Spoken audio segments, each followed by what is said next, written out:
رسول اللہ صلی اللہ علیہ وآلہ وسلم نے فرمایا، لذتوں کو کاٹ دینے والی موت کو کثرت سے یاد کیا کرو۔ رسول اللہ صلی اللہ علیہ وآلہ وسلم نے فرمایا، صدقہ مال کو کم نہیں کرتا اور عفو درگزر کرنے سے آدمی کی عزت بڑھتی ہے، اور جو شخص اللہ کے لیے تواضع انکساری اختیار کرتا ہے اللہ تعالیٰ اس کا رتبہ بلند فرما دیتا ہے۔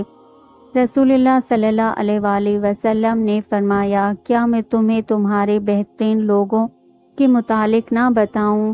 صحابہ رضی اللہ عنہ نے عرض کیا، اللہ کے رسول صلی اللہ علیہ وآلہ وسلم ضرور بتائیں۔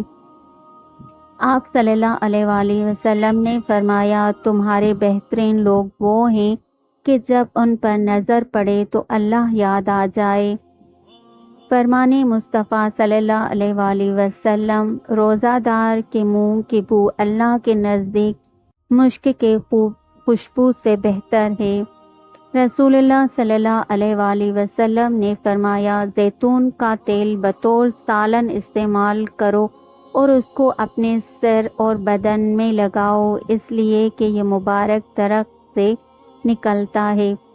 رسول اللہ صلی اللہ علیہ وآلہ وسلم نے فرمایا، رحمان کی عبادت کرو، کھانا کھلاؤ اور سلام عام کرو، تم سلامتی کے ساتھ جنت میں داخل ہو جاؤ گے۔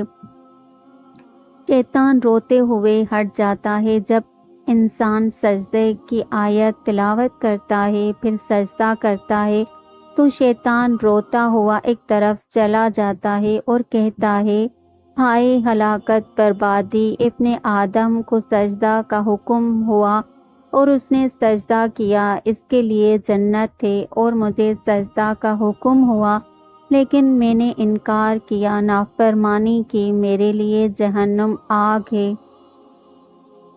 رسول اللہ صلی اللہ علیہ وآلہ وسلم کا فرمان تھا۔